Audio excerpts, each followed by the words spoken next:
Hello ناظرین، السلام علیکم۔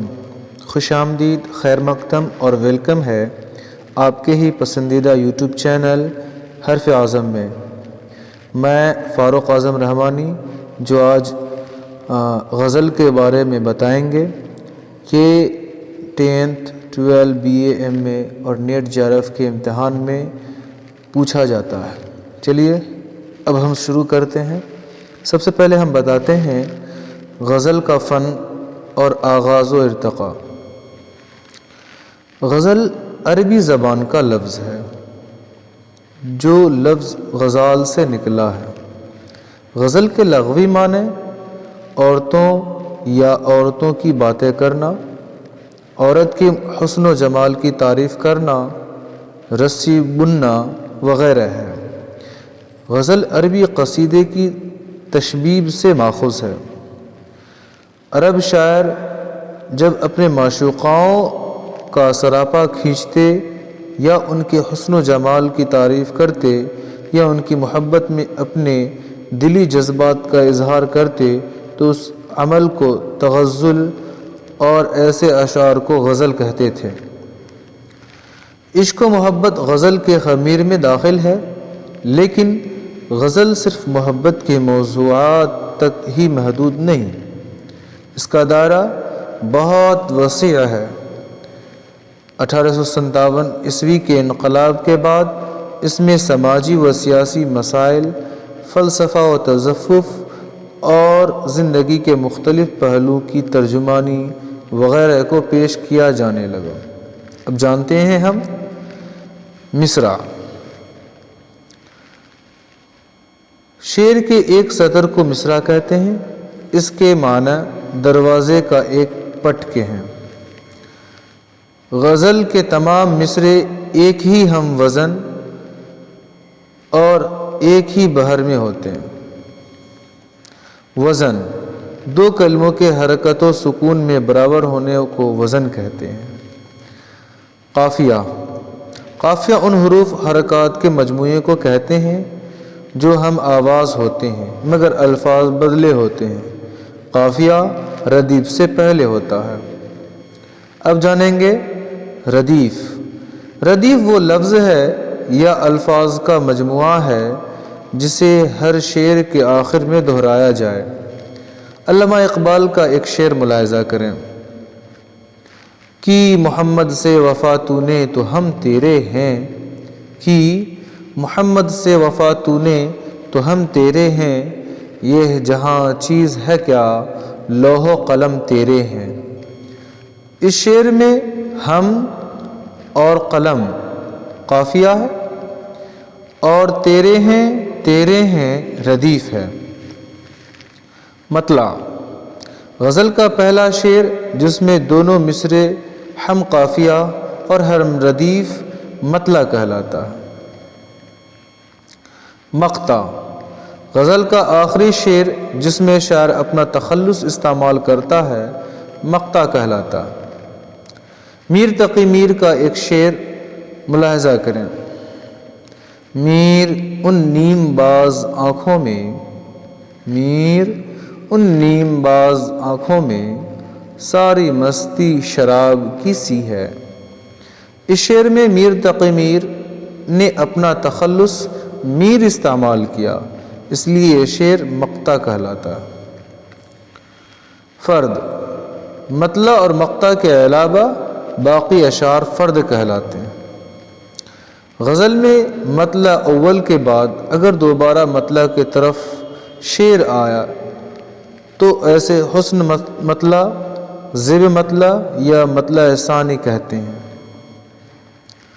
بیت الغزل غزل کے سب سے اچھے شعر کو بیت الغزل، شاہ بیت یا حاصل غزل کہتے ہیں۔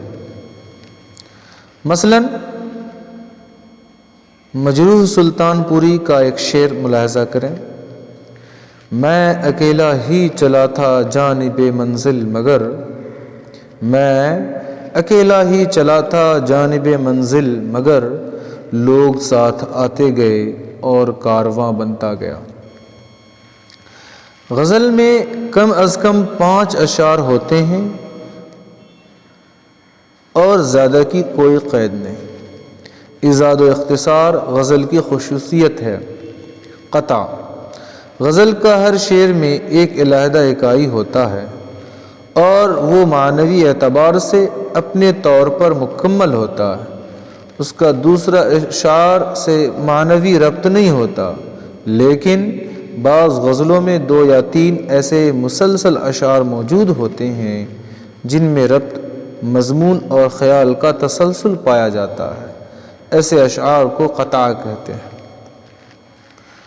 مسلسل غزل، بعض ایسی غزلیں ہوتی ہیں جن کے تمام اشعار میں تسلسل موجود ہوتے ہیں اور وہ ایک دوسرے سے مربوط ہوتے ہیں، ایسی غزل کو مسلسل غزل کہتے ہیں۔ اردو میں غزل گوئی کی ابتدائی فارسی شاعری کے اثر سے ہوئی ہے۔ اب جانیں گے محمد قلی قطب شاہ کو اردو کا پہلا صاحب دیوان شاعر قرار دیا گیا۔ امیر خسرو کو اردو ہندوی کا پہلا غزل گو شاعر قرار دیا ہے۔